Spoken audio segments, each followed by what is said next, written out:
Hey family, Pastor T here. God bless you. Listen, you're getting ready to hear a powerful message, and I wanted to also remind you about the message that is in this book. It released, as you know, on February 6th. It's already #1 new release on Amazon in 3 different categories. If you don't have this book in your life, get it in your life. It is changing the world one whole person at a time. But God bless you for now. I've got a great message that I want you to hear. Check it out.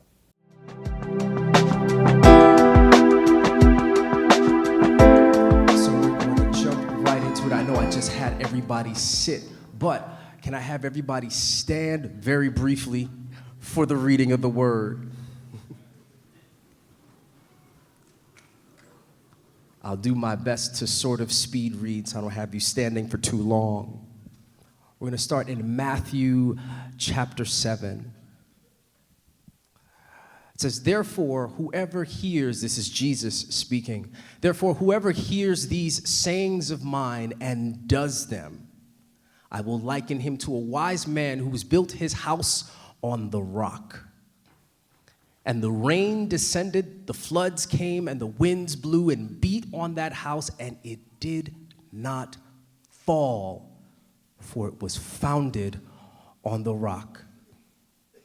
But everyone who hears these sayings of mine and does not do them will be a foolish man who built his house on the sand.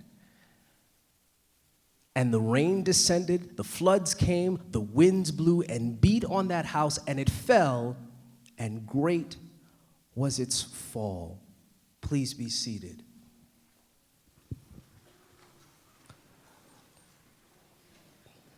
The title for tonight's message is Structural Integrity.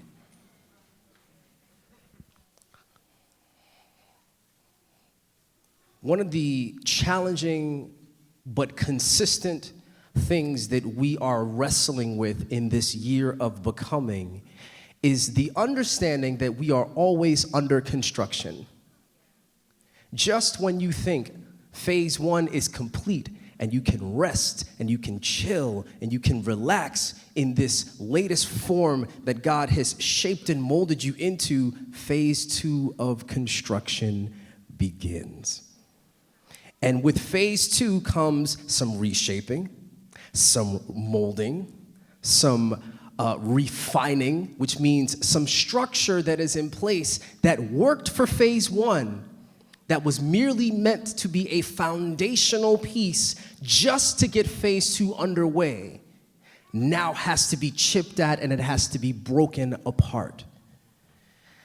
I called tonight's message Structural Integrity because we are in a stage now where as God begins to fill in the outline of what began in January of this year, there needs to be a structural integrity that is in place for all of us so that as we are being transformed and as we are being shaped and we are being molded, that the core of who we are, the core of who God envisioned for us to be remains intact.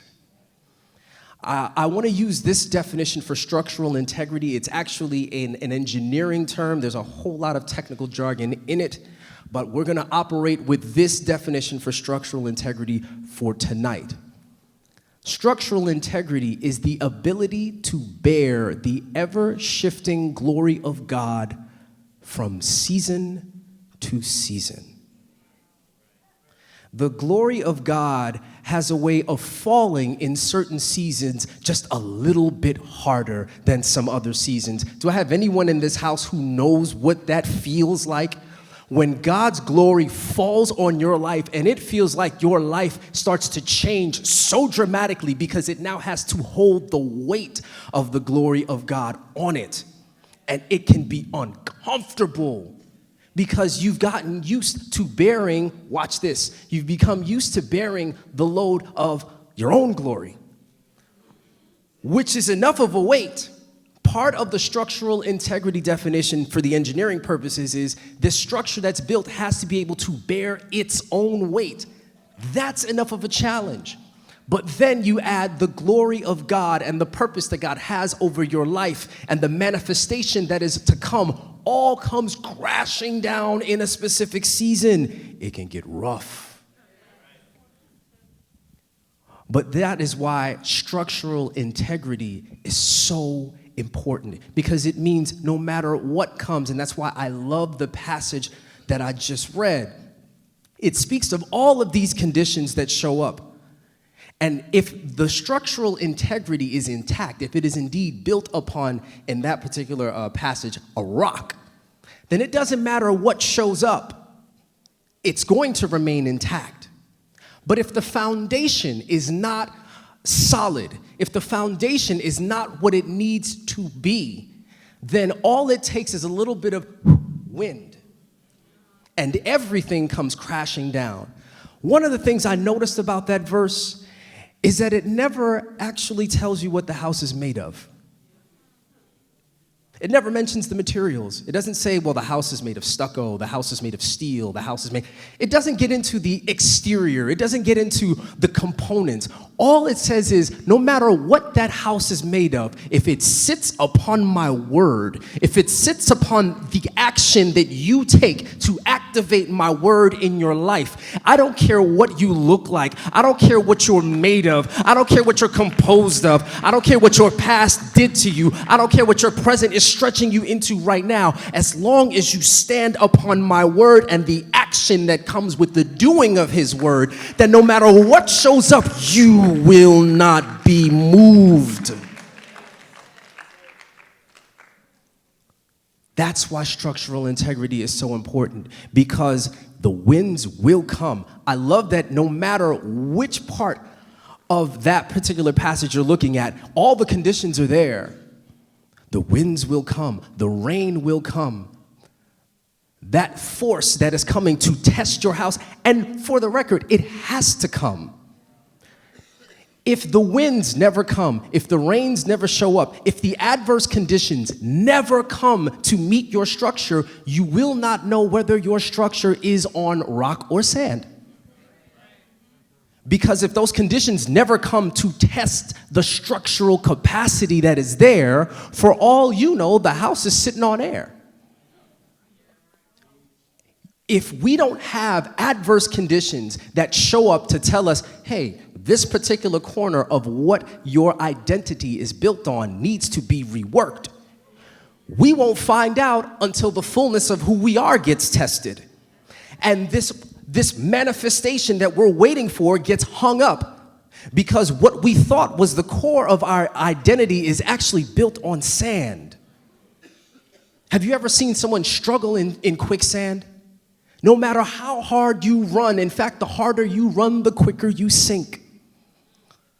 So what we're looking to do in this year of becoming is to make sure our structural integrity is intact. This has been such an incredible, mind-blowing year for me, because all I have done is focus on, is everything in my life adding up so that I can fulfill the vision that God has for me?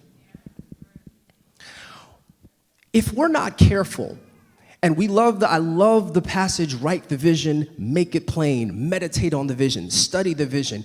If we're not careful, we will be so focused on the vision that we miss out on the reality that we are currently in.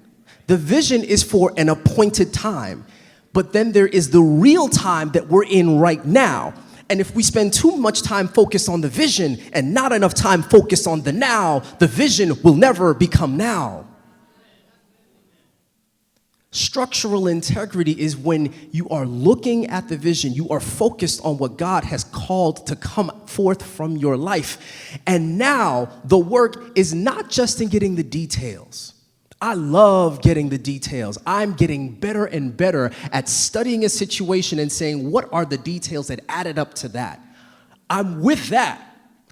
But now it becomes, how can I structure my life so that I can keep these details in such a way that allows the vision to be fulfilled? It's not enough to just know the vision. I now have to do the work of not just research, but I now have to craft the life that is going to hold all of the knowledge that I get from the research to bring this vision to pass. I hope I'm saying that. I'm going to try to say it in a few words as possible. The lifestyle has to support the vision. That's my first point. I was supposed to make a grand introduction to point number 1, and it just fell out my mouth. Lifestyle must support the habits that lead to the fulfilling of the vision. There's a book called, I think it's 7 Habits of Effective People. It's by Stephen Covey, if I have that right. I could read that book cover to cover. And if I read the book, but then I don't actually change my life to hold up those habits will never actually sink in. It's one thing to say, I need to pray more. I need to spend more time with God. I've got to get my life right. So in order to do that, I need to pray more. Here's the thing. In order for you to pray more, you now have to structure your life so that you are creating the time efficiently to allow that prayer time to take place. It doesn't mean sabotage all order and no matter what happens, I'm going to pray. I'm going to get up at 4 a.m. I speak specifically of that because I used to be guilty of this. I love getting up early because in my house, I've found if I get up early, if I rise before everyone else, number 1, the devil knows whose feet hit the ground first. And number 2, it gives me peace and quiet. Nobody's awake but me. There's no distractions. There's no alerts. Nobody's doing anything at 4 o'clock in the morning that is remotely important enough to distract me. But here was the thing about me and my 4 o'clock agreement with God. What I had to understand was it's not enough to just get up at 4 a.m. Because if I go to sleep at 3 a.m., now I'm up at 4 a.m. I've only had 1 hour of sleep. So now I'm up at 4 a.m., but I'm asleep. I'm on the floor, Lord, our Father, who is... And then I wake up at 4:45, forgive me, Father. Because I did not take the time to look at my life and say, how can I structure my life so that getting up at 4 a.m. is a feasible thing? So that getting up at 4 a.m. is more than just feasible, so that it is fruitful. How can I get up at 4 a.m. in a way that isn't going to kill me? Because the point of that habit, the point of this new thing that God has told me I need to introduce into my life, it's not to kill me, it's to build me. So if I'm doing this new thing that God has told me to do and I haven't figured out how to get my life right around it, then I'm wasting my time. Not God's. God functions outside of time. I'm wasting my own time, because I'm not getting the fruit out of it that I'm supposed to get. So the first thing I want to make sure in this season, as we are becoming, I love new habits. I think new habits are wonderful. But the work is not in doing the research to discover the habit. That's part of the work. The real work, the structural foundation building part of the work, is going into every area of my life and shaping it so that this habit blesses me. What time am I getting to bed? What kind of food am I eating? What kind of television am I watching? What books should I be reading? #Wholeness. I thought that was pretty seamless. What am I procrastinating about? What am I avoiding because I know I'm going to have to make changes to habits I've had for years? Because I'm comfortable in those habits, I don't want to make those changes. Structural integrity challenges, but it is meant to build and not kill. So my first point, we have to make sure that our lifestyle, the way we are living, supports our habits. It has to support our vision. Which brings me to my next point. I hope I can say this right. The fulfillment of your vision is not an escape from the present. Everybody has that thing that they so desperately want. We all have it. We all have that life development that we honestly cannot wait for God to just drop from heaven. I happen to know quite a few singers, And a good deal of singers want to tour. Touring is the thing. I want to go on tour. I want to tour. I want to go to different venues and sing. I want to tour. Now, touring sounds wonderful.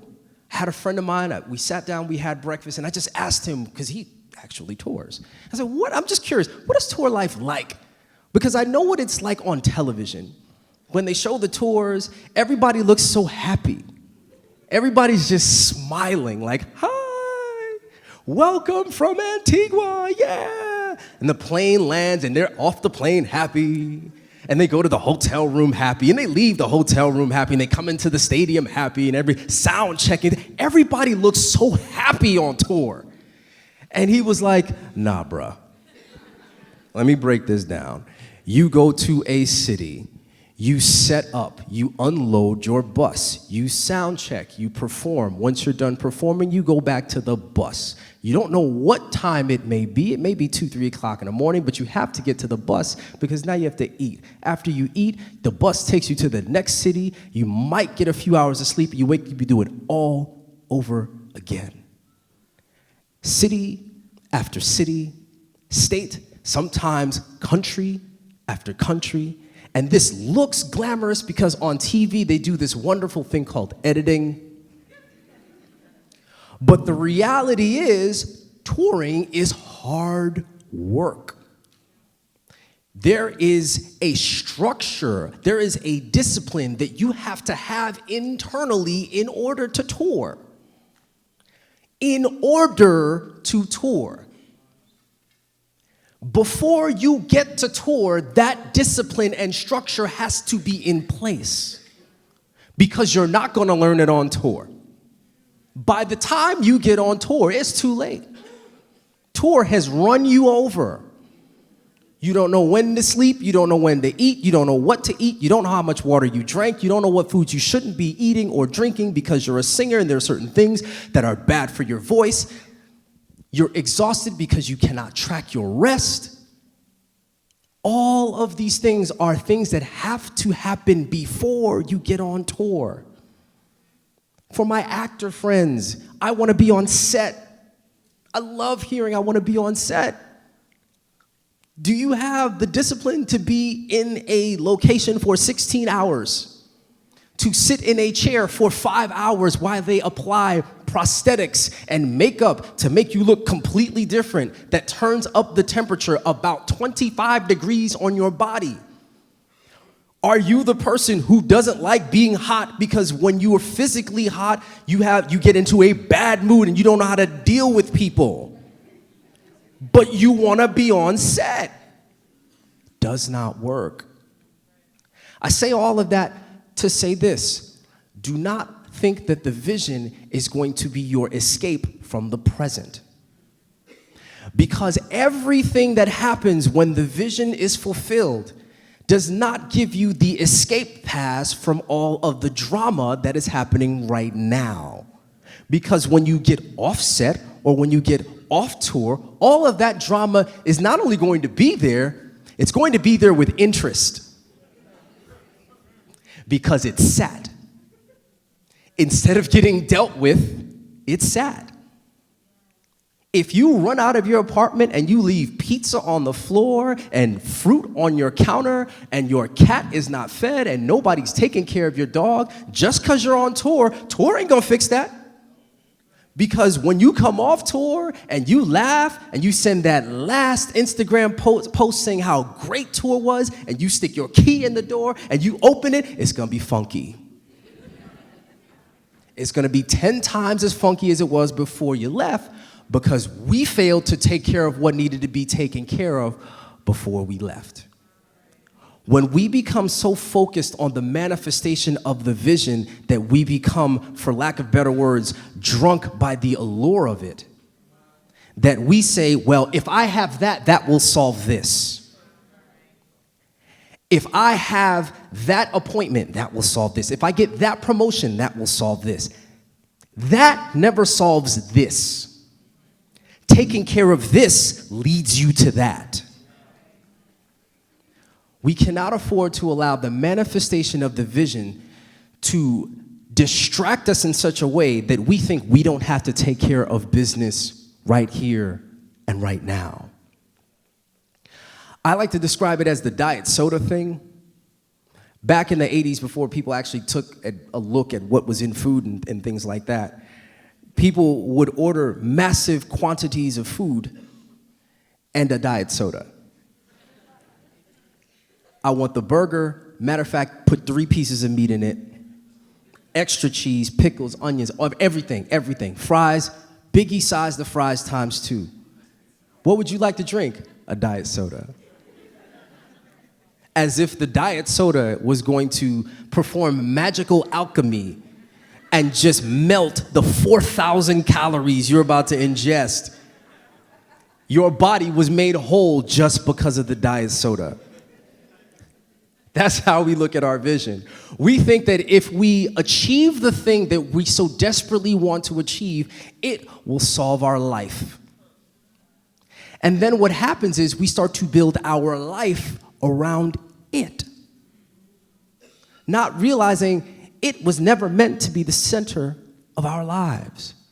It is the sand that you build your house on. The rock, the bedrock, the structural integrity that God meant for us to have is not only His word, but I love in the beginning of the passage, it says, those who hear my word and do. It is the activation of His word in our lives that lets the entire universe will know, hey, the fulfillment of the vision, come on in. Because I'm working God's word so perfectly in my life that it is getting my life, it is shaping my life in order so that when this thing shows up, the vision, the fulfillment of the vision doesn't kill it. In fact, my life holds it up. Our lifestyle, the way we live, the way we communicate, our relationships are all designed to be foundation for the thing that God has called for us to do. But if we run to that thing and don't take care of all of the other stuff, then we have no foundation for the vision to stand on. And then we find ourselves in a season that was meant to be a lifetime, that was meant to span generations, and it only lasts 2 months, 6 posts, 45 pictures, and 2 albums on Facebook. And then it's over. And now we're in the house, and it's funky. And now we have to clean up a mess that was bigger than what we left. I want to make sure that we are always not only focused on the vision, but everything in our lives should be what is going to allow my life to hold up that vision. I want to be a writer? Cool. I need to write for 3 hours a day? Bet. That gives me 21 more hours that I need to figure out how can I order my 21 hours so that this 3 hours of writing that I need to do to be the writer that God has called for me to be can take place. But if we only focus on the 3, the 21 hours is gonna go crazy. We won't sleep, we won't eat. We're focused on just the writing, and now this writing is killing us. And I'm afraid to look at what we might be writing. That's the thing that we also have to understand is it's not just about doing it, it's about what we produce as we do it. What is this habit producing? Is it producing the fullness of the quality of our expression, or is it just producing to produce? Because any habit that you do for an extended period of time will give you something. We just need to qualify what that something is, and whether that is something that is building us, that is contributing to who God has called us to be, or is it just extra? So that second portion, so important. Our lifestyle has to support the fulfilling of the vision that God has called for us. And I want to look at our third point.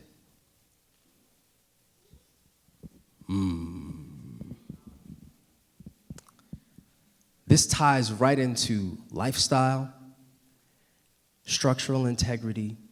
Every decision that we make is a contract. We tend to think that there are decisions that we can make in our lives that are what I like to call one-offs, where you make the decision and the only thing that happens is the thing in front of you and there's nothing else. That's a lie.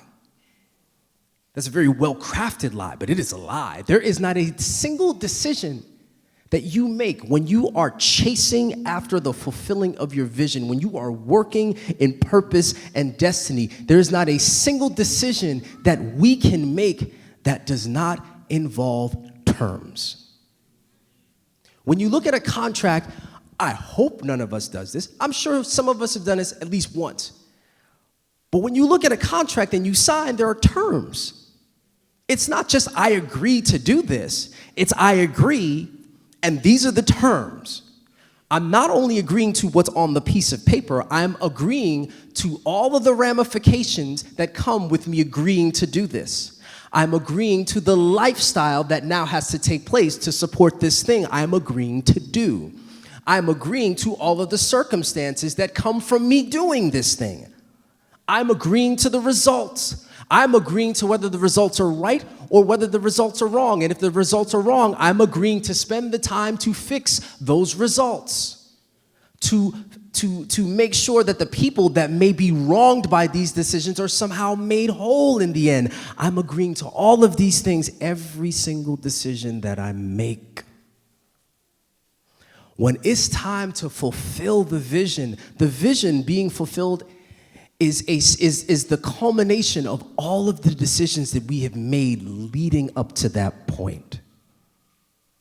So it becomes important for every single one of us to look at all of our decisions and say, not only what am I agreeing to do, but am I willing to harvest the fruit of that? Do I want the fruit of that in my storehouse? Do I want the fruit of that in my warehouse? Do I want the fruit of this contract to bear my name? Do I want the fruit of this to have any sort of effect on my friends or my family? Is the fruit from this contract that I'm signing, is it hurting or helping my destiny? Is the fruit of this going to sustain me, or is the fruit of this empty calories? Every single decision we make is a contract. If you haven't caught on, I'm kind of big on fitness. The reason I'm so big, somebody agreed, yes.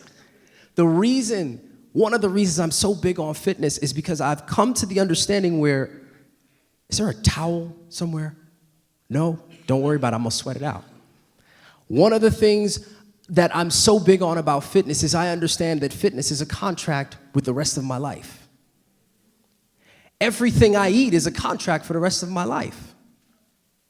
Next Tuesday, I'm blessed to turn 40 years old.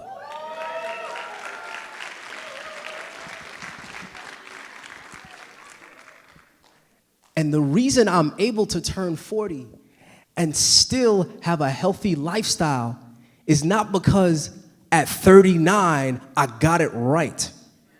The reason I'm able to get to 40 and still even dream about doing some of the things physically I dream of doing is because when I got to 30, I looked forward and said, when I'm 40, I still want to be able to do this. 10 years from now, I still want to be able to do a pull-up.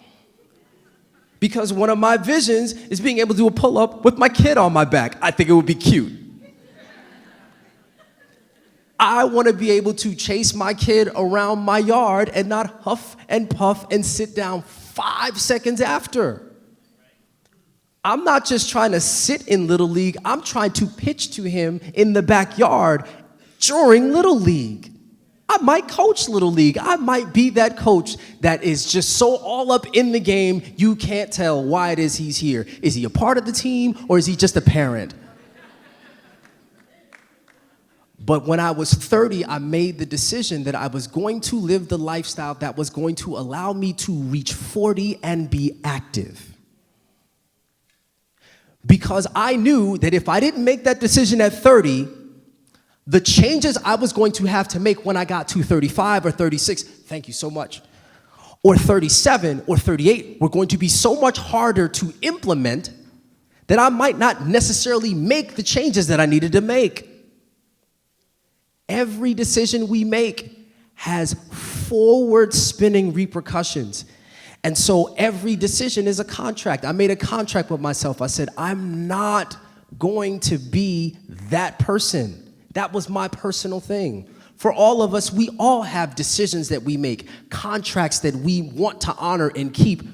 And I want us to make sure that we're doing them not with just the present version of who we are in mind, but because the future version of us is saying, I need you to start doing this now. If God has called you to be a singer, I need you to start singing every day now. Not because tomorrow Barry Gordy is going to see you and sign you, but 6 years from now, if you have been diligent with what God has told you to do and you have done it, the you 6 years from now is going to kiss you and say thank you, because now I'm ready to take advantage of the opportunity that I've had in the vision for 6 years. But every single decision that we make is a binding contract. So before you sign anything, before you make that decision, read the terms. Take the time to say, God, what are the terms of this thing that I'm about to come into covenant with? This thing that I'm agreeing should be a part of my life, because it's not going to come and go. Anything you sign your name to, it does not just come and go. If you decide that you want to purchase a home, you can't just sign it and then change your mind and decide you don't want the home and unsign it. Once you sign that dotted line, it unleashes a very long process that takes even longer to undo. And if that is the case with a house, if that is the case with a possession, with property, can you imagine what the case is with your destiny? Can you imagine what the case is with your purpose, with your life, with your spirit? I don't want to commit to having a lifestyle that's going to cause me to spend hours upon hours in my prayer closet undoing all of the things that I did. Because the hours I'm spending in my prayer closet undoing stuff for me is hours I could spend blessing someone else. That's hours I can spend praying over my kids, praying over my wife, praying over future friends, praying over the future destiny advocates that God has coming my way. I don't have time to waste undoing things, undoing contracts, and having to deal with all the fuss and all of the details and all of the drama that comes just because I decided the one decision that I made I wasn't going to think about.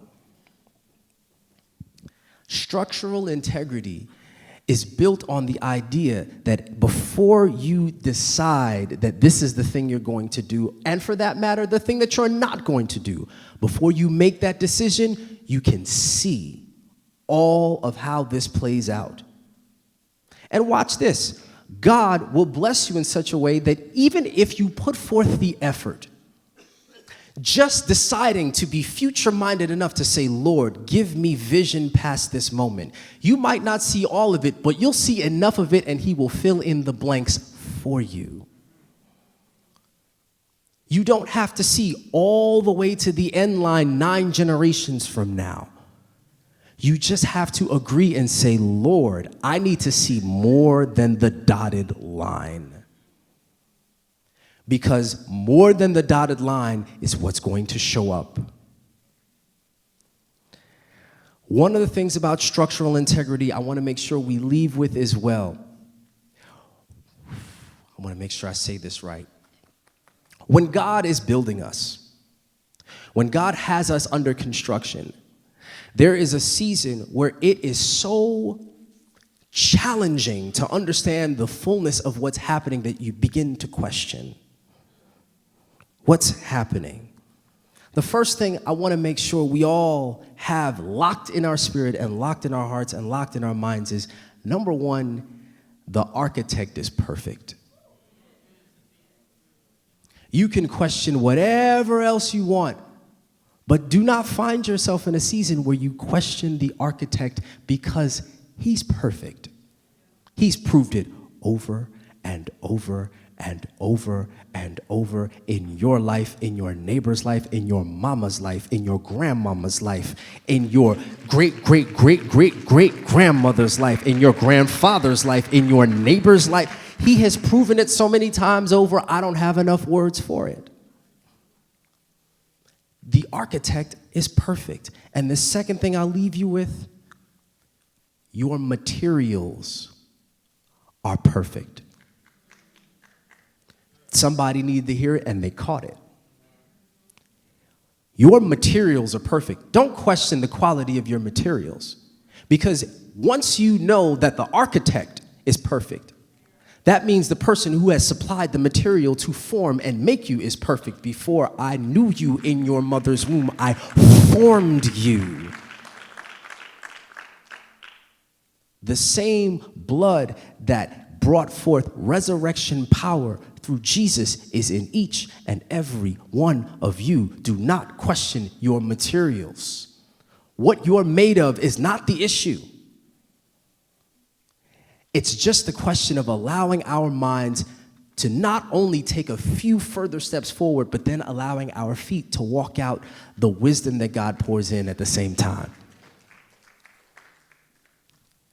God has made each one of us perfectly. He's formed us perfectly for the vision that he has allotted for us.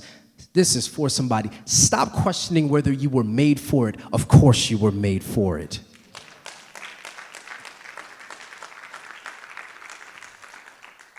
Everything you need has already been placed on the inside of you. Every single detail about you, all 10 of your fingers, all 10 of your toes, every hair in your nose is perfectly there for a reason. All of who you are is all that is necessary to unlock all of what God has for you. So don't even waste your time questioning your materials.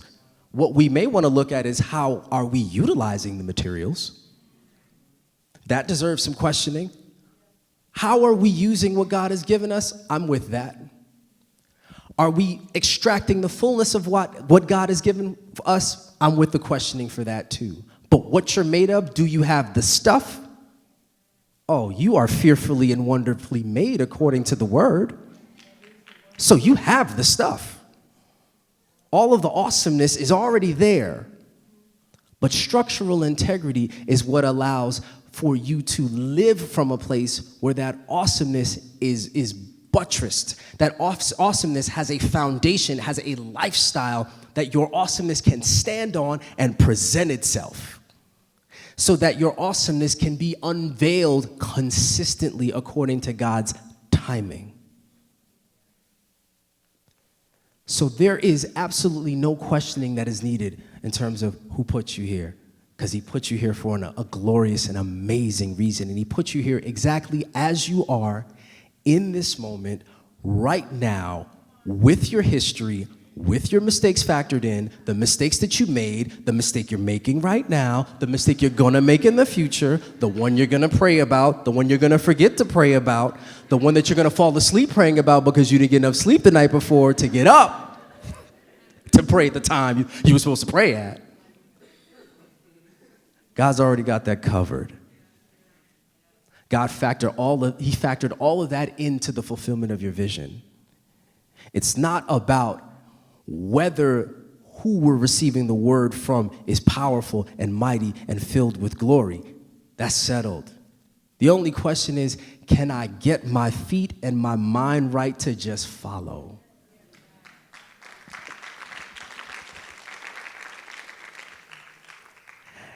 And structural integrity is when you can say yes to that question no matter what. And watch this, no matter who. Because there will be a lot of who's in Whoville who want to show up and question all of the things that I just mentioned. Are you sure? Are you sure? Are you sure that God has this plan for you? Because right now you're going through some stuff. You're going through a lot of drama. You have things happening in your life. Are you sure God is with you? Because, man, that's messed up. Both tires went flat? I don't know. I don't know how that happens. Are you sure God is with you? Because you're on shaky ground at your job and you don't know why. Are you sure? Are you sure God is with you? Because there seems to be a lot of rumors swirling around you. Are you sure? Meanwhile, the reason you're on shaky ground from that job is because God has opened up a position elsewhere and you're not supposed to be there. And the rumors that are swirling around you are just to root out your real friends from your haters.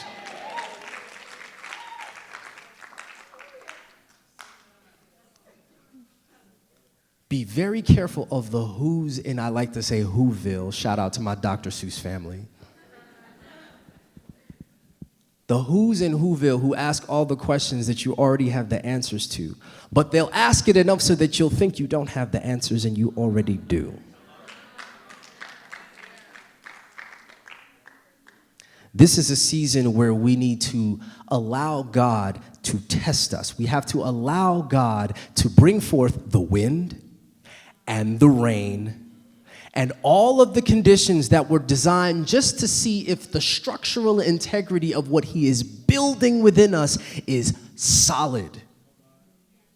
One of my favorite images I have is a tire. When you take your tire into a repair shop, in order to figure out where the hole is, they have to submerge it. They have to dunk that thing in water and put it all the way in, and they wait for the little bubbles. Bloop, bloop, bloop, bloop, bloop, bloop, bloop, bloop. And that's where you know where the hole is. But if that tire is never submerged, the hole will be so small you'll never see it. And you won't figure out you have a hole till it's flat on your way to the new job that God just blessed you with.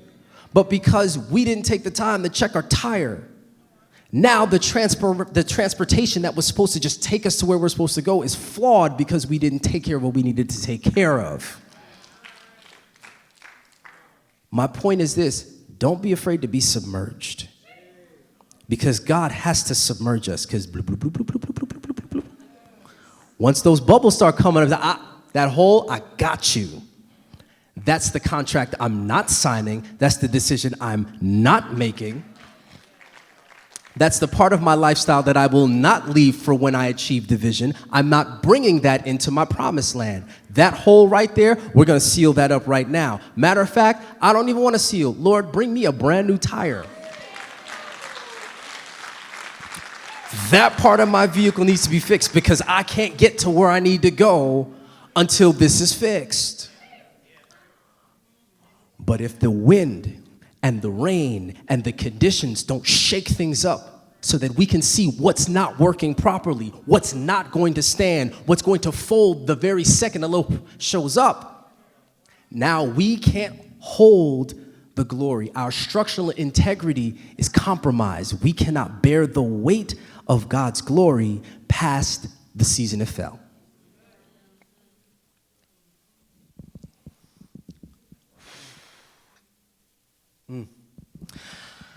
I love this season of becoming because it is revealing so much. And this is for somebody. It's going to reveal some things. You're going to find some holes you didn't think were there, and you're not going to like the fact that they're there, but that's for your own good. Because you're not supposed to roll into your future with a hole in your tire. You're supposed to roll in there on some rims. I'm kidding. That went too far. I'm kidding. Point is this: you're supposed to roll structurally intact with a system of decision making that allows you to make perfect and right and whole decisions that continue to enhance who you are and further you in your destiny and not pause you where you are and leave you stuck. Everyone in here has the stuff to do that. I'll leave you with that. The authority is in you to make sure to maintain your structural integrity. It's just a question of saying, I'll do it. Let's stand.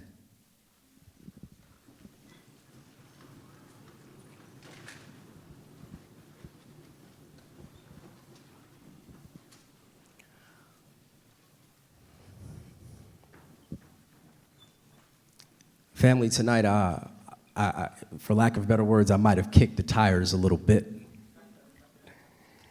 And I may have found a very sensitive area or a nerve. There might have been a particular area that you have not addressed that the minute I talked about it, it popped right into your mind. Hold on to that. Might make you a little uncomfortable. Trust me on it, I know it. Because in my seasons of maintaining structural integrity, I have found out things about myself I wasn't comfortable with, things about myself I didn't like, and things about myself I had to admit, if I keep this habit, it will kill the lifestyle that I need to do all that God has called me to do. And so rather than pretend that thing isn't there, I gotta face it and deal with it knowing that God has equipped me to finish it. So if that was you in this place, if there was something, if there was an area in your life, in your structural integrity where you know it's a little shaky, just raise your hand. Just raise your hand. Just raise your hand. You see my hand is up, right? Everybody here, our structural integrity is going to be challenged every single second, every single decision, every single moment of every day. That's the cost of moving towards the vision. But the fruit of moving towards the vision and understanding that that questioning is for us and not against us is at some point that becomes this, then becomes now. That best version of us that we're striving for, we become. And then it becomes, well, now what's next? The next best version of us, the better version of us, the ever-increasing glory that God has for us. So Heavenly Father, I thank you that you have allowed us to examine ourselves, to do it openly and to do it honestly, Father, because we know that you have the answers for all of our questions. You have the alignment, the blueprint for the structure that is needed for the bringing to pass of the vision that you've placed over our lives. And from this night forward, we come into covenant with you and say, yes, we will question everything that is on the inside of us that we have put there of our own strength and our own wisdom. We will compare it to your strength and to your wisdom. And if it doesn't match up, Father, we will gladly put that to the side and receive all of what you have for us over all of what we have put out for ourselves. Father, we are in a season of becoming, and we receive all that becoming brings, which means the wind and the rain and the shaking, because we know it will reveal the key to elevation, the key to promotion, and the key to the fulfillment of who you've called us to be. Thank you, Father, for the air bubbles that allow us to know there might be something wrong with our tires, because ultimately the vehicle towards our destiny has to be properly maintained. And because you've made it perfectly, your solution for whatever that air bubble is perfect as well. In Jesus' matchless name we pray, amen.